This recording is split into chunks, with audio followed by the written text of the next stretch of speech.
খুলনা প্রকৌশল ও প্রযুক্তি বিশ্ববিদ্যালয়ে ছাত্র রাজনীতি বন্ধের দাবিকে কেন্দ্র করে শিক্ষার্থীদের দুই গ্রুপের মধ্যে সংঘর্ষের ঘটনা ঘটেছে। আজ মঙ্গলবার 18 ফেব্রুয়ারি দুপুর থেকে শুরু হওয়া এই সংঘর্ষে অন্তত 30 জন আহত হয়েছেন। প্রত্যক্ষদর্শীরা জানান, দুপুরে সাধারণ শিক্ষার্থীরা ছাত্র রাজনীতির ঠিকানা এই কুয়েটে হবে না, দাবি মোদের একটাই, রাজনীতি মুক্ত ক্যাম্পাস চাই, এমন স্লোগান দিতে দিতে বিশ্ববিদ্যালয়ের ছাত্র হলগুলো প্রদক্ষিণ করেন।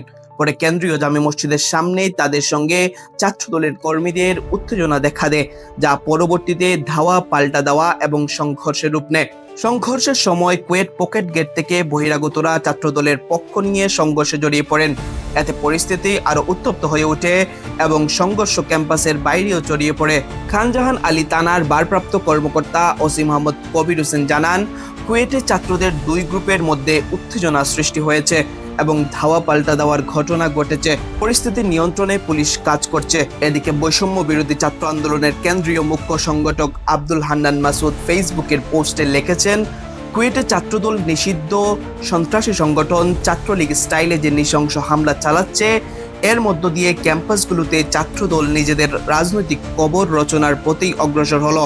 বর্তমানে কুয়েট ক্যাম্পাসে চরম উত্তেজনা বিরাজ করছে এবং পরিস্থিতি নিয়ন্ত্রণে আইন শৃঙ্খলা রক্ষাকারী বাহিনী তৎপর রয়েছে।